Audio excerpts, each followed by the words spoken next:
नमस्कार सभी को राम राम। मैं डीएस सैनी आप सभी का स्वागत अभिनंदन करता हूं और सबसे पहले आप सभी को गुरु पूर्णिमा पर हार्दिक शुभकामनाएं देता हूं। बहुत ही खुशियों के साथ आप सभी को एक बार हिंदी ज्ञानधारा परिवार की ओर से हिंदी ज्ञानधारा चैनल पर आप सभी का स्वागत अभिनंदन है प्यारे दोस्तों। और सर्वे भवन्तु सुखिनः सर्वे सन्तु निरामया सर्वे भद्राणि पश्यन्तु मा कश्चित् दुःख भाग् भवेत्, है ना। गुरुर् ब्रह्मा गुरुर्विष्णु गुरुर्देव महेश्वर है, गुरुर साक्षात परब्रह्म तस्मै श्री गुरुवे नमः। तो हम गुरु के बिना ज्ञान नहीं हो सकता है, चाहे मैं हूँ चाहे और हो, कोई भी बिना गुरु के कोई कुछ भी नहीं है। तो सभी को इस गुरु पूर्णिमा पर एक बार तहे दिल से मन से हार्दिक स्वागत आप सभी का। साथियों, ज्ञानधारा चैनल आपके लिए समर्पित है हिंदी साहित्य, हिंदी व्याकरण, कंप्लीट काव्यशास्त्र जिसमें भारतीय काव्यशास्त्र, पाश्चात्य काव्यशास्त्र, सभी परीक्षाओं में जहां हिंदी से संबंधित परीक्षाएं होती है उनमें काव्यशास्त्र इतिहास आता है, कहीं कहीं पर व्याकरण आती है। पूरी व्याकरण अपन क्रमबद्धता से पढ़ने वाले हैं। एक तरफ क्वेश्चन हल करेंगे, एक तरफ अपन डिटेल में पढ़ेंगे व्याकरण को, दोनों चीजें एक साथ चालू करेंगे अपन बहुत जल्दी। अब तो प्यारे दोस्तों, हम करने वाले हैं बात हिंदी ज्ञानधारा पर कम समय में अच्छी तैयारी। हिंदी साहित्य का इतिहास आप पढ़ रहे हैं और कम समय में अच्छी तैयारी, ये अपने चैनल की विशेषता है, खासियत है, प्रवृत्ति है। नेट के लिए, सेट के लिए, कॉलेज लेक्चरर के लिए, आरपीएससी ग्रेड फर्स्ट के लिए, आपका TGT, PGT, UP, MP, Haryana, Bihar, Eklavya वाली आपकी जगह फिर से आ गई है ईएमआरएस में, और आपका हरियाणा में जगह आ गई है ना। बिहार में चल रही काफ़ी सारी ढेर सारी वैकेंसियां हैं। राजस्थान में ग्रेड फर्स्ट ग्रेड सेकंड आने वाली है। तो आप सभी परीक्षाओं के लिए पढ़ते हैं हिंदी साहित्य को और कम समय में हम करते हैं अच्छी तैयारी। तो एक बार फिर से सभी का गुरु पूर्णिमा पर हार्दिक स्वागत करते हुए, आप सभी को शुभकामना देते हुए, ठीक है, और आपन की क्लास चालू करते हैं। तो आप सभी को शुभकामनाएं और एक निश्चित प्रण ले आज से ही कि जब एकलव्य आपका मिट्टी की मूर्ति को गुरु मान करके ही यदि वो बाण चलाना सीख सकता है, दुनिया को जीतना सीख सकता है, तो तुम्हारे पास साक्षात मनुष्य रहते हैं, साक्षात गुरु रहते हैं। जितना सीख सकते हो उतना सीख लो। अरे गुरु में भी बुरी आदत हो सकती है, तो बुरी आदतों को छोड़ दो, बाकी की अच्छी अच्छी ग्रहण कर लो। लेकिन ऐसा संभव नहीं है कि वो आपका गुरु है और आपको शिष्य मानता है, वो आपको गलत चीज सिखाए। तो प्यारे दोस्तों, आज से ही प्रण लेकर चलेंगे आज से हम कि आज एक नई उड़ान के लिए गुरु पूर्णिमा से एक नया प्रण लेना है कि मुझे इस भर्ती परीक्षा में सफलता लेनी है, चाहे कोई भी कंडीशन मेरे सामने गुजरे। साथियों, दुनिया में ऐसा कोई व्यक्ति नहीं है जिसके सामने समस्या नहीं है। मुझे उठाकर बताओ, चाहे वो कितना ही पैसे वाला हो, चाहे वो कितना ही गरीब हो, चाहे वो मांगने वाला हो, चाहे बैठकर खाने वाला हो, लेकिन हर व्यक्ति के सामने निश्चित रूप से एक न एक समस्या जरूर है। समस्याएं रहती है, आएगी जाएगी। अगर रात अंधेरी है, चांदनी भी आएगी, और सुबह होगी तो शाम भी होगी। यानी सुख भी है तो दुख भी है, और दुखी है तो सुखी भी होंगे। तो आज से यही प्रण के साथ में गुरु पूर्णिमा पर गुरु के चरणों में, सबसे पहली गुरु होती है माँ, और माँ के चरणों में नमन करते हुए, अपने गुरु के चरणों में नमन करते हुए एक नए प्रण को ठान लो और वो लेकर हटेंगे, हम छोड़ेंगे नहीं इसी चैनल के माध्यम से। तो साथियों, आते हैं अपन अपनी क्लास पर। साथियों, आज अपन ने पढ़ने वाले हैं प्रमुख निबंधों को। प्रमुख निबंध अपन पढ़ने वाले हैं। यदि निबंध का मैं विच्छेद देखूं तो कोई खास बात नहीं है, अपन को कोई सवाल पूछने वाला नहीं। नी प्लस बंध, नी का मतलब विशेष, नी का मतलब होता है आपका विशेष, बंध का मतलब बंधन। विशेष बंधन हो तो उसे निबंध कहते हैं। निबंध का मतलब है विशेष, बंधन का मतलब है व्याकरण की कोटि में इकाइयों में बांट करके और निबंध को लिखना, यानी एक रचना को लिखना ही निबंध कहलाता है। यानी यहाँ पर आपकी अलग अलग शैली होती है विद्वानों की। तो मैं आपको शैलियाँ पढ़ाऊँ तो बहुत लंबा चौड़ी आपकी क्लास होती है। विचारात्मक शैली है, व्यास शैली है, विवरणात्मक शैली है, इस तरीके से अलग अलग शैली में निबंध लिखे जाते हैं। तो अलग अलग शैली के निबंधों को हम अलग अलग पढ़े तो काफी लंबा चौड़ा मैटर होता है। अपन यहाँ कम समय में अच्छी तैयारी करते हैं, इसलिए मैं आपको प्रत्येक लाइन सिर्फ परीक्षा के योग्य लेके आता हूं और कुछ नहीं। साथियों, निबंध को 4 कालखंडों में बांटा गया है और 4 कालखंड कौन से हैं तो आपको ध्यान देना है। यहाँ पर 4 कालखंड है। एक तो आपका भारतेंदु युग के निबंधकार है, एक आपके द्विवेदी युग के निबंधकार है, एक शुक्ल युग के निबंधकार है, एक शुक्लोत्तर युग के। यानी निबंध को 4 भागों में बांटा, भारतेंदु का युग, फिर द्विवेदी युग, फिर शुक्ल युग और फिर शुक्ल के बाद का युग। यानी आपको देखेंगे जो भारतेंदु युग का समय माना जाता है, भारतेंदु युग का समय हर जगह पर अलग अलग है, ये बात आपको ध्यान रखनी है। कहीं और कह दे सर कमेंट कर रहे हैं कि सर ये गलत समय बता रहे हैं आप, ये निबंधों का समय है, ध्यान रखेंगे। तो भारतेंदु युग के निबंधों का समय रहा है 1873 से 1900 ईस्वी तक, 1900 से 1920 रहा है द्विवेदी युग, 1920 से 1940 रहा है शुक्ल युग और 1940 के बाद का जो समय चल रहा है वो शुक्लोत्तर युग के निबंध है। यानी 1873 से 1900 तक जो निबंध लिखे गए वो शुक्ल युग में गिने जाते हैं, 1900 से 1920 तक लिखे गए वो द्विवेदी युग में गिने जाते हैं और 1920 से 1940 के बीच जो निबंध लिखे गए वो शुक्ल युग में गिने जाते हैं। शुक्लोत्तर युग 1940 के बाद चल रहा है, ये सारे निबंध आपके शुक्लोत्तर युग के हैं। अब देखो साथियों, हर जगह पर सवाल पूछने की परीक्षक की जो कला है वो अलग अलग है। हर जगह पर यहाँ पर किस तरीके से सवाल आएगा, दूसरी जगह पर कैसे आएगा। यहाँ कभी कभी मोटा सवाल पूछता है कि बताओ निम्नलिखित में से भारतेंदु युग का निबंधकार नहीं है। अब हमको देखो अंदर ही अंदर पढ़ रहे रहते हैं, अंदर ही अंदर पढ़ते रहते हैं और अंदर ही अंदर जब पढ़ते रहते हैं और सवाल ऊपर से ही पूछ लिया, क्योंकि हमको पहली चीज पता नहीं रहती। वो जानता है कि बालक क्या पढ़ रहा है, स्टूडेंट क्या पढ़ रहा है, निबंधों को रट रहा है, ये रट रहा है कौन सा निबंध है, इसका कौन सा निबंध है, इसकी रचनाएं कौन सी है, और उसको पता है कि उसको इस बात का पता नहीं है कि इस युग में निबंधकार कौन कौन हुए हैं। ऐसा सवाल कई बार पूछा गया है। द्विवेदी युग के निबंधकार पूछ लिए, कभी भारतेंदु युग के पूछ लेता है, कभी शुक्ल युग के पूछ लेता है, कभी शुक्लोत्तर युग के निबंधकारों को पूछ लेता, नाम ही। और हमसे नहीं होता वो सवाल, कभी नहीं होता।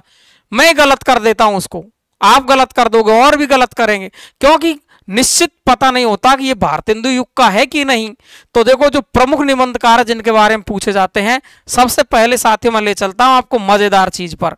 ये देखिए साथियों, सबसे पहले मैंने लिखा है भारतेंदु युग के निबंधकार। भारतेंदु युग के जो निबंधकार है उनमें कौन कौन आते हैं तो मैं आपको बता देता हूं।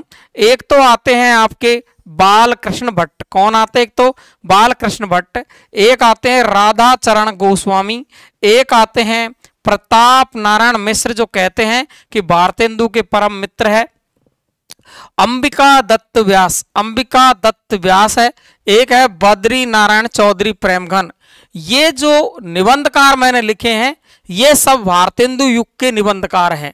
कौन कौन है? बालकृष्ण भट्ट, राधाचरण गोस्वामी, प्रताप नारायण मिश्र, अंबिका दत्त व्यास और बद्री नारायण चौधरी प्रेमघन। ये सब एक साथ के एक ग्रुप के आदमी है और वो ग्रुप है भारतेंदु युग का।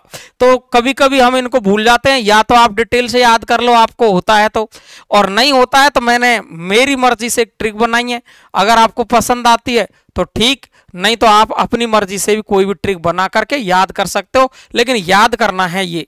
तो मैंने लिखा है बाल राधा, बाल राधा के प्रताप से व्यास प्रेम घन बन गए। ये देखो, बाल राधा के प्रताप से व्यास प्रेम घन बन गए। बाल राधा के प्रताप से, बाल राधा के प्रताप से, बाल राधा के प्रताप से व्यास प्रेम घन बन गए। बाल राधा के प्रताप से, बाल से है बाल कृष्ण, बाल कृष्ण भट्ट, राधा से है राधा चरण गोस्वामी, प्रताप से है प्रताप नारायण मिश्र, व्यास से है अंबिका दत्त व्यास और प्रेमघन से हैं कौन? बद्रीनारायण चौधरी प्रेमघन। तो बाल राधा के प्रताप से, बाल या बाला राधा है ना, या राधा बाला कैसे भी याद रख लो, बाल राधा के प्रताप से व्यास प्रेमघन बन गए। क्लियर है? ये थे आपके किसके? भारतेंदु युग के निबंधकार। बहुत तरीके से याद करने, सवाल आता है यहां से कि भारतेंदु युग का निबंधकार नहीं है, तो मुख्य रूप से इन चारों पांचों में से नाम देता है। ये पांच मुख्य रूप से पांच है भारतेंदु युग के निबंधकारों में। तो बाल राधा के प्रताप से व्यास प्रेमघन बन गई। आगे चलेंगे अपन द्विवेदी युग के निबंधकार। ये आपके सामने आ गए हैं द्विवेदी युग के निबंधकार। द्विवेदी युग में कौन कौन थे? तो द्विवेदी युग में आपको मैं बता देता हूं कि द्विवेदी युग के जो निबंधकार है वो है आपके, एक तो चंद्रधर शर्मा गुलेरी, एक तो चंद्रधर शर्मा गुलेरी है, एक माधव प्रसाद मिश्र है, एक आपका गोविंद नारायण मिश्र है, एक आपके बाबू श्याम सुंदर दास हैं, एक आपके डॉक्टर पूरण सिंह है और एक आपके डॉक्टर पदम सिंह है। ये आपके किसके हैं? द्विवेदी युग के निबंधकार है। यानी इन्होंने महावीर प्रसाद द्विवेदी के साथ में निबंध लिखे। तो अपन ने यहां पर द्विवेदी क्यों नहीं लिखा?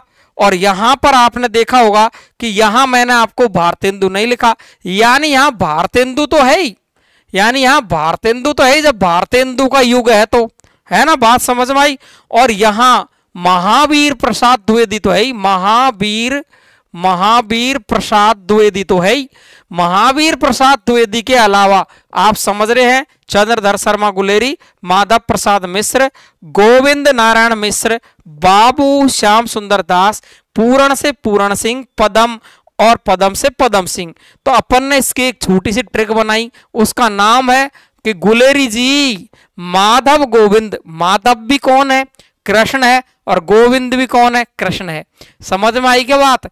माधव भी कौन है? कृष्ण है। गोविंद भी कौन है? कृष्ण है। तो गुलेरी जी ने माधव गोविंद के बाबूजी, माधव गोविंद के बाबूजी कौन है? पूरण, है ना, पूरण पदम। देखो गुलेरी जी ने माधव गोविंद के बाबूजी, गुलेरी जी ने कैसे याद करोगे? गुलेरी जी ने माधव गोविंद के बाबूजी कौन है? वो पूरण पदम सिंह, पूरण पदम सिंह की शिकायत कर दी। किससे कर दी? बाबूजी से। गोविंद के बाबूजी से शिकायत कर दी। किसकी? पूरण पदम सिंह की। तो गुलेरी जी ने माधव गोविंद के बाबूजी से पूरण पदम सिंह की शिकायत कर दी। गुलेरी जी ने माधव गोविंद के बाबूजी से, गुलेरी जी ने माधव गोविंद के बाबूजी से पूरण पदम सिंह की शिकायत कर दी, है ना। गुलेरी जी ने माधव गोविंद के बाबूजी से पूरण पदम सिंह की शिकायत कर दी। तो गुलेरी से चंद्रधर शर्मा गुलेरी, माधव से माधव प्रसाद मिश्र, गोविंद से गोविंद नारायण मिश्र, बाबू से बाबू श्याम सुंदर दास, पूरण से डॉक्टर पूरण सिंह, अध्यापक पूरण सिंह कह सकते हैं इसको, अध्यापक पूरण सिंह, पदम सिंह से पदम सिंह। यानी ये जो सभी निबंधकार है ये कौन से युग के हैं? द्विवेदी युग के हैं। कर लोगे याद? 2-3-4 बार रटोगे, याद हो जाएगा। गुलेरी जी ने माधव गोविंद के बाबूजी से क्या? पूरण पदम की शिकायत की। गुलेरी जी ने माधव गोविंद के बाबूजी से पूरण पदम की शिकायत की। क्लियर है? अगला निबंधकार देखेंगे शुक्ल युग के निबंधकार, यानी रामचंद्र शुक्ल तो है ही, यहां पर रामचंद्र शुक्ल तो है ही, रामचंद्र शुक्ल आचार्य, रामचंद्र शुक्ल, आचार्य रामचंद्र शुक्ल जी तो है ही यहां पर, है ना। आचार्य रामचंद्र शुक्ल जी तो है ही। इसके अलावा आप देख रहे हो कौन कौन है? बाबू गुलाब राय है। कौन कौन है? बाबू गुलाब राय कौन है? बाबू गुलाब राय है। इसके अलावा वियोगी हरि है, माखनलाल चतुर्वेदी है, माखनलाल चतुर्वेदी है। इसके अलावा शांति प्रिय द्विवेदी है। इसके अलावा राय कृष्णदास है और वासुदेव शरण सिंह, वासुदेव शरण गुप्त है। ये आपके किस युग के कवि है? शुक्ल युग के कवि है।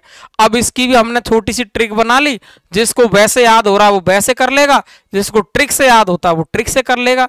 कि बाबू ये है गुलाब राय, गुलाब राय वियोगी हरि के साथ माखन चुराने शांति के घर चला गया। बाबू कौन है? ये गुलाब राय। तो गुलाब राय वियोगी हरि के साथ में कहा? माखन चुराने के लिए कहां चला गया? शांति के घर। कौन है ये? गुलाब राय वियोगी हरि के साथ माखन चुराने कहां चला गया? शांति के घर चला गया, है ना। जिसकी राय किसने दी? वासुदेव ने। अरे वासुदेव कौन है? कृष्ण। तो इसकी माखन चुराने की सलाह कौन देगा? कृष्ण। क्लियर है?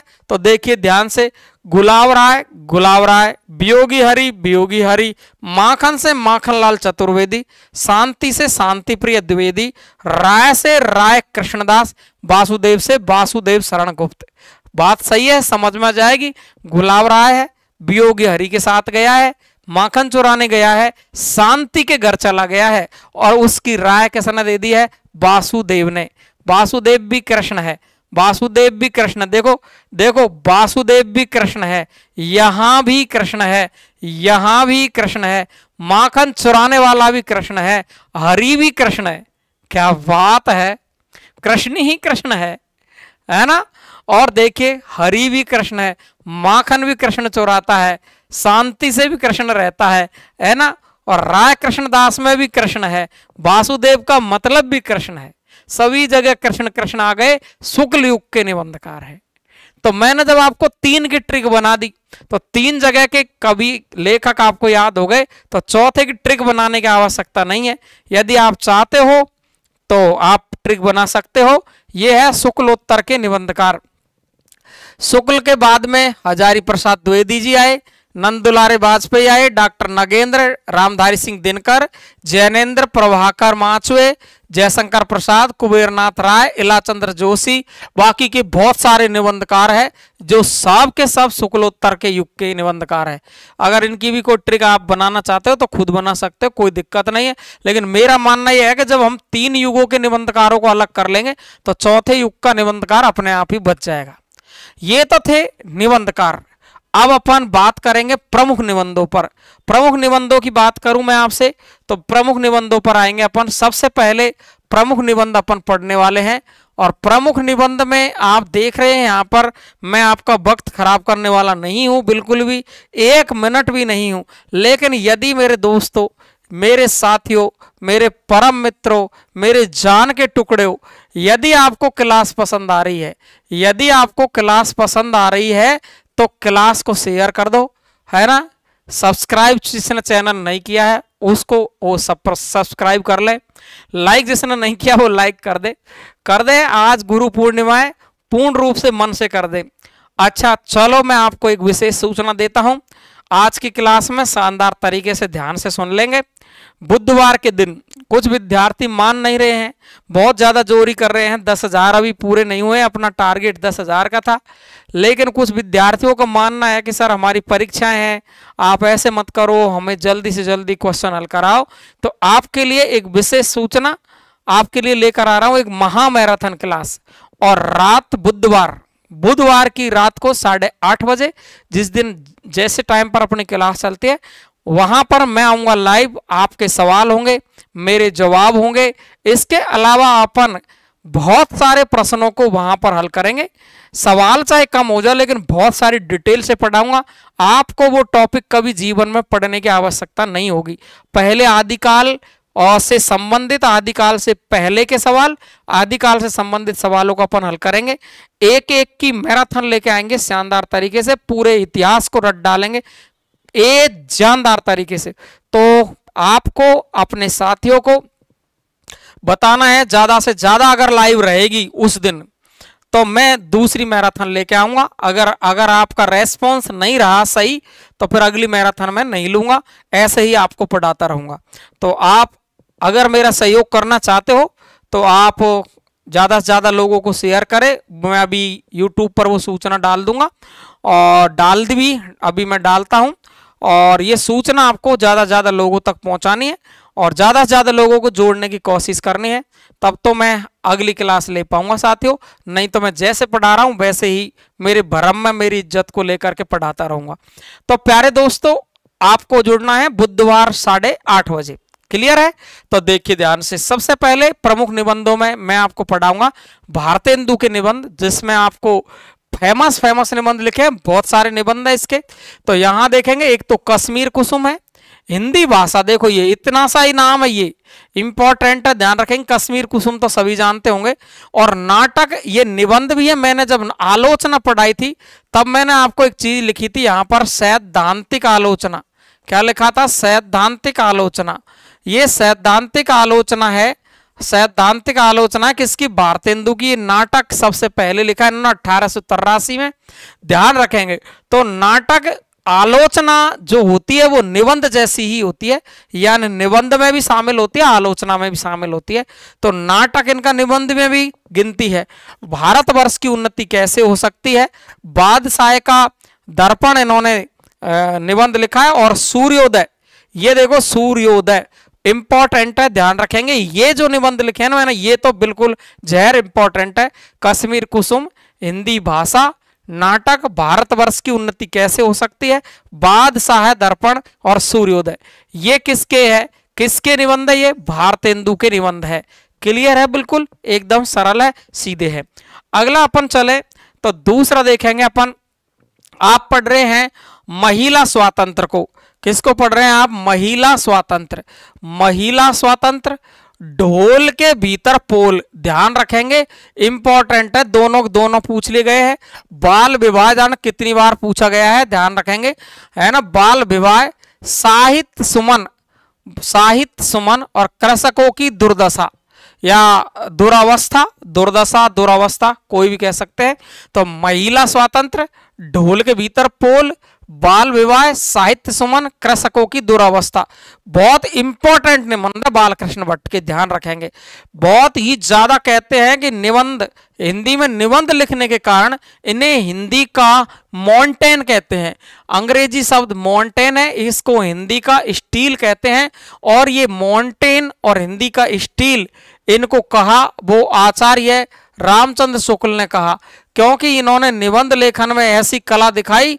तो आचार्य रामचंद्र शुक्ल बोले कि ये तो हिंदी की मॉन्टेन है, हिंदी के स्टील है, चमकते हुए सितारे हैं। कौन? बालकृष्ण भट्ट। किसने कहा?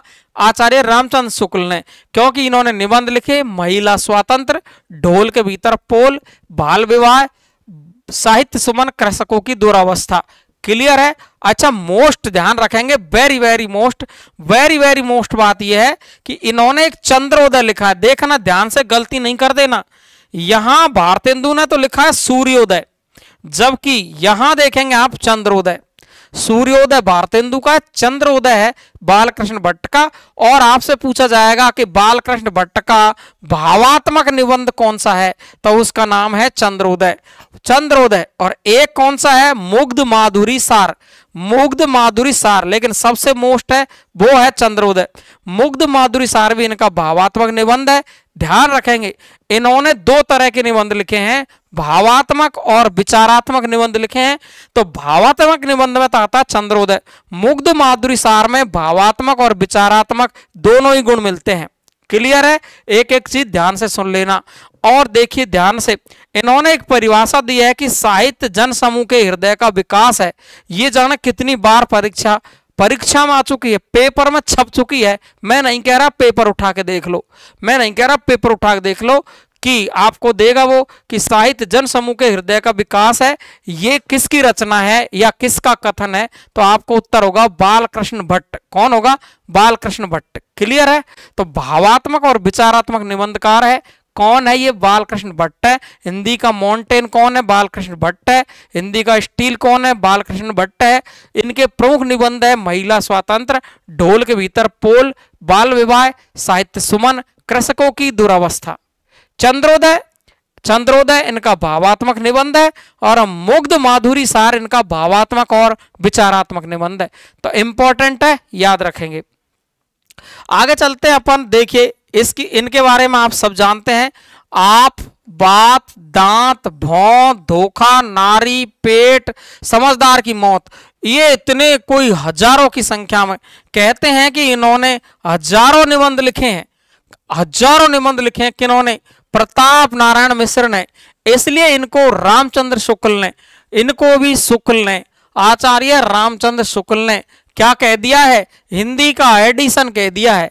हिंदी का एडिशन, ध्यान रखेंगे। तो ध्यान रखेंगे हिंदी का एडिशन कह दिया क्योंकि हजारों निबंध लिखे हैं।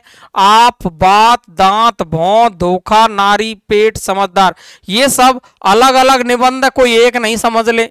अलग अलग निबंध है, हजारों निबंध लिखे हैं। और इनका एक पत्र आता है ब्राह्मण पत्रिका कानपुर से, प्रताप नारायण मिश्र। क्लियर है? ध्यान रख लेंगे। बालकृष्ण भट्ट की पत्रिका हिंदी प्रदीप है। बालकृष्ण भट्ट की कौन सी है? हिंदी प्रदीप। कौन सी है? हिंदी प्रदीप।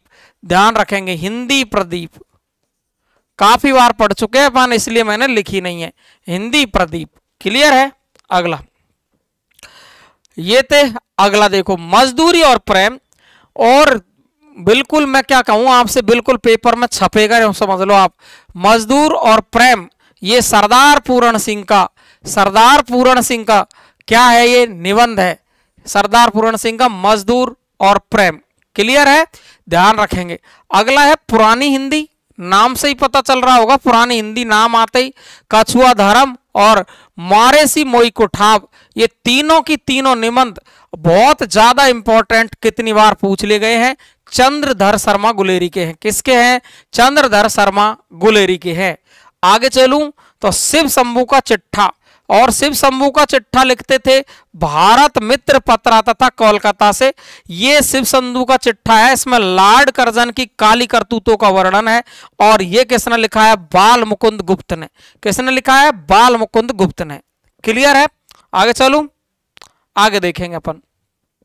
श्रृंखला की कड़ियां, श्रृंखला की कड़ियां, श्रृंखला की कड़ियां, श्रृंखला की कड़ियां बिल्कुल ज्यादा ही मोस्ट है, पेपर में सीधा आता है कि महादेवी वर्मा के द्वारा ऐसा कौन सा निबंध लिखा गया या कौन सी रचना है जिसमें स्त्री विमर्श से संबंधित समस्या का वर्णन किया गया है। तो स्त्री विमर्श की समस्या का वर्णन है वो श्रृंखला की कड़ियां निबंध में किया गया है। ध्यान रखेंगे, साहित्यकार की आस्था, साहित्यकार की आस्था, श्रृंखला की कड़ियां, साहित्यकार की आस्था, श्रृंखला की कड़ियां, महादेवी वर्मा के निबंध है। और अब ये देखो, ये तो मैं पहले पढ़ा चुका हूं आपको, बहुत ही ज्यादा कहूं तो जिंदगी मुस्करा गई, माटी हो गई सोना, और क्षण बोले कण मुस्काए। अरे जब जिंदगी मुस्कराएगी तो माटी भी हो जाएगी सोना, क्षण भी बोलेंगे और कण भी बोलेंगे, है ना भाई। तो जिंदगी मुस्कराई, माटी हो गई सोना, क्षण बोले कण मुस्काए, कन्हैया लाल मिश्र प्रभाकर। बहुत ही ज्यादा सवाल पूछे जाते हैं यहां से। तो क्लियर है, श्रृंखला की कड़ियां, साहित्यकार की आस्था, महादेवी वर्मा, जिंदगी मुस्कुराई, माटी हो गई सोना, क्षण बोले कण मुस्काए, कन्हैयालाल मिश्र प्रभाकर की रचना है। आगे चले अपन तो नए पुराने झरोखे, नए पुराने झरोखे, नए पुराने झरोखे, टूटी फूटी कड़ियां, श्रृंखला की कड़ियां नहीं है, टूटी फूटी कड़ियां, है ना, टूटी फूटी कड़ियां। और नए पुराने झरोखे हरिवंश राय बच्चन की रचना है, हरिवंश राय बच्चन। ठीक है, क्लियर है। और देखिए यहां पर हिंदी साहित्य 20वीं शताब्दी और नया साहित्य नए प्रश्न, दोनों की दोनों मैंने आलोचना में भी पढ़ाई है आपको, और यहां निबंध में पढ़ा रहा हूं, भूल नहीं जाना। नंद दुलारे वाजपेयी के निबंध और आलोचना है, निबंध भी है और ये क्या भी है, आलोचना भी है। क्या भी है? निबंध भी है, आलोचना भी है। ध्यान रखेंगे, सौष्ठववादी लेखक कवि कह सकते हैं। ध्यान रखेंगे, सौष्ठववादी पूछ लेगा आपसे, सौष्ठववादी लेखक कौन सा है, कवि कौन सा? नंद दुलारे वाजपेयी। तो आप सभी को ये मैं आपको यहां तक पढ़ाता आया हूं। कैसी रही है क्लास, आप सभी को कमेंट बॉक्स में लिख करके बताना है जरूर। 9983 और 374293 पर आप संपर्क कर सकते हैं। व्हाट्सएप पर साथियों, कई तो कहते हैं सर जवाब नहीं देते हैं। साथियों, इतना सा टाइम मिलता है जिसमें आप सभी के लिए प्रश्न बनाना है, आप सभी के लिए नोट्स बनाना है, सारे काम मेरे पास होते हैं। साथियों, विशेष सूचना आपकी यह है कि आपको बुधवार को रात 8:30 बजे लाइव क्लास में मिलना है। वहां पर अपन बातचीत तो कम करेंगे, पढ़ेंगे ज्यादा से ज्यादा सवालों को हल करने की कोशिश करेंगे। एक एक सवाल से 4-4, 5-5, 8-8 सवालों को निकालेंगे। शानदार तरीके से पढ़ने वाले हैं। बुधवार रात 8:30 बजे। लेकिन अपने साथियों को बताइए, ज्यादा से ज्यादा लाइव लाने की कोशिश करना, सभी शेयर करना ज्यादा से ज्यादा वीडियो को, ताकि सभी तक फैल जाए। अच्छे अगर आपकी लाइव में बच्चे आते हैं, स्टूडेंट आते हैं, तो मैं आपको आगे क्लास के लिए महत्वपूर्ण प्रश्नों की श्रृंखला लेकर आऊंगा। नहीं, मैं जैसे पढ़ा रहा हूं बहुत अच्छा है। ठीक है साथियों, धन्यवाद आपको, बहुत बहुत शुक्रिया आप सभी का, आप साथ मेरे साथ में जुड़ते हैं, इसके लिए बहुत बहुत धन्यवाद। आप सभी सफल हो जाए। गुरु पूर्णिमा गुरु पूर्णिमा पर आज आपको फिर से एक बार फिर से शुभकामनाएं।